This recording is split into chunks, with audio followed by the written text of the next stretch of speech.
자, 함께 만드는 안전한 세상 시간입니다.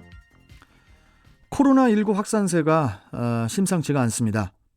끝날 듯 끝나지 않는 코로나와의 전쟁. 그 때문에 건강에 대한 염려가 또 더 커질 수밖에 없는데요. 폭염이 시작되면서 무더위가 원망스러울 지경인데 이럴 때일수록 건강관리가 더 중요하겠죠. 자, 이와 관련해서 인천 한의사협회 김지웅 홍보이사와 이야기 나눠보도록 하겠습니다. 자, 김지웅 이사님, 안녕하십니까? 안녕하세요. 네, 반갑습니다. 잠깐만 밖에 있어도 숨이 턱턱 막히는 요즘입니다, 이사님. 네. 이렇게 뭐 얇은 마스크를 쓰더라도 땀이 금방 차고 또 숨쉬기가 힘들잖아요.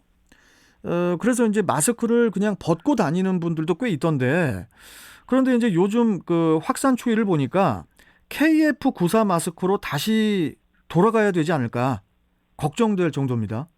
네, 지금까지 코로나19는 비말, 침방울을 통해서 전파되는 것으로 알려졌습니다. 예. 사람이 기침이나 재채기를 할 때 배출되는 비말은 무게 때문에 공기 중을 오래 떠돌지 못하고 곧 바닥에 가라앉는데요. 네. 이때 물체 표면을 오염시킬 수 있습니다. 그래서 이제 사람 사이에 간격을 두고 손을 자주 씻으라는 지침을 내린 거고요. 그렇죠.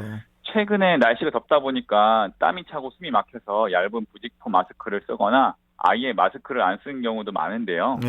부직포 마스크라도 꼭 쓰셔야 합니다. 그래야지 이제 비말이 전파가 안 되겠지요. 그래서 마스크를 안 쓰게 되면 그만큼 바이러스가 빠르게 퍼지게 되는데 KF94의 경우에는 약간 숨이 막히고 하기 때문에 이제 너무 덥고 하다 보면은 이제 부직포라도 쓰셨으면 좋겠습니다. 자, 그리고 실내에서 마스크는 쓰되 냉방용품을 종일 틀어놓거나 차가운 음식을 많이 먹다 보니까 이제 오히려 피로감도 늘고 또 뭐 두통이라든지 소화불량 또 뭐 배탈로 고생하는 경우도 되게 많다고 들었는데요. 네. 이 냉방병의 치료법이 이제 여러 가지가 있겠지만은 한의학적인 접근법 어떤 것들이 있을까요? 네, 더운 여름철에 환기가 잘 되지 않는 밀폐된 공간에서 냉방이 지속되면은 가벼운 감기 몸살이나 피로감이 몰려오는 냉방병이 발생하기 쉬운데요. 예. 환기를 자주 시켜주는 것이 1번입니다. 가장 중요하고요. 환기를 자주 시켜줘야 된다. 네, 예. 그리고 에어컨이 없는 옛날에도 이런 병이 당연히 있었겠죠. 여름철에 서늘한 바람을 많이 맞거나 찬 음식을 많이 먹어도 생기는 증상인데요. 이럴 때에는 한의학적으로 배를 따뜻하게 뜸을 떠주거나 헝겊을 덮어주는 방법으로 이겨냈고요. 그리고 더운 외부랑 차가운 내부의 온도 차이를 5도 내외로 맞춰주는 것이 좋고 에어컨이 더러워서 생기는 병이 생기는 경우도 많아가지고 에어컨을 깨끗하게 유지해야 합니다. 에어컨도 깨끗하게 청소를 좀 자주 해야겠네요. 네. 예. 자, 그리고 평소에 뭐 땀띠라든지 뭐 아토피 또 알러지성 피부 질환이 있는 분들은 더위보다는 시원한 바람이 예방 효과가 더 좋다고 해서 실내 온도를 낮춰서 생활을 하지 않습니까? 네. 그런데 이게 오히려 또 악영향을 미칠 수 있다고 하던데 이게 이유가 뭔가요? 네. 아토피나 알러지성 피부 질환이 있는 분들은 피부에 열이 나서 뜨겁고 뜨끈뜨끈한데 그렇죠. 속은 시리고 차기 때문에 피부와 내부 장기 간의 소통이 잘 이루어지지 않는 경우가 많아요. 예, 그래서 예.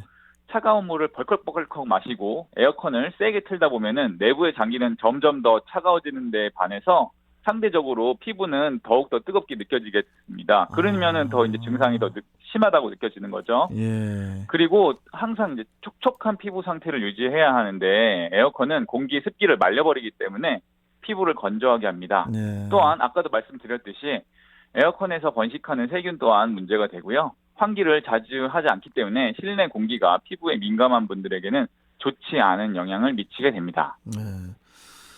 자, 그리고 이제 더워도 너무 더워가지고 요새 입맛 없다는 분들도 많거든요. 네. 잘 안 먹으면은 뭐 당연히 체력은 더 떨어지고 또 그러면은 면역력을 잃기가 쉬운데 더위도 잡고 또 면역력도 잡을 수 있는 뭐 꿀팁 어떤 것들이 있을까요? 네, 무더운 날씨가 지속되면은 스트레스 호르몬이 분비되고 이로 인해 위장 운동이 저하되고 소화를 돕는 효소들도 분비가 줄어들어서 식욕이 줄어들게 됩니다. 네. 그래서 면역력도 줄고 각종 질병에 취약해지게 되는데요. 면역력도 잡고 체력도 잡을 수 있는 꿀팁은 예.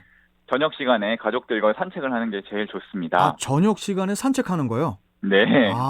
그래요? 예. 너무 덥지 않은 선선한 저녁에 가족들과 가까운 공원이나 운동장을 돌고 땀을 약간 내게 되면은 신체 기능이 활성화되고 또 들어와서 미지근한 물로 목욕을 하면은 숙면도 취할 수 있게 되고요. 또한 운동을 했으니까 체력도 좋아지고 식욕도 당연히 늘어나서 맛있는 음식을 먹고 싶어지기도 합니다.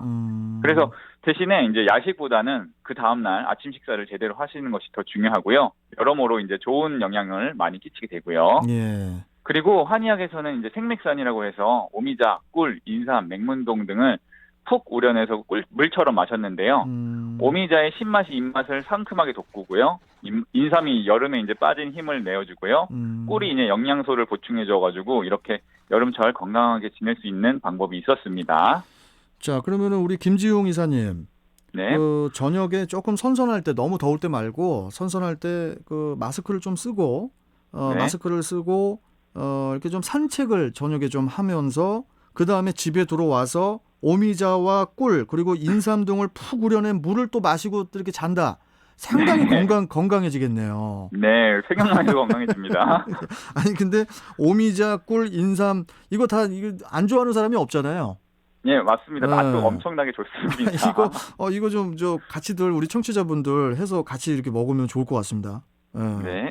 자, 뭐 여하튼 이 건강은 스스로 지켜야 되기 때문에 이런 여러 유익한 정보들 우리 모두가 또 이렇게 좀 많이 또 습득해야 된다고 봅니다. 자, 오늘 말씀 이사님 잘 들었고 또 뵙도록 하겠습니다. 고맙습니다. 감사합니다. 네. 자, 함께 만드는 안전한 세상 인천 한의사협회 김지용 홍보이사와 함께 해봤습니다.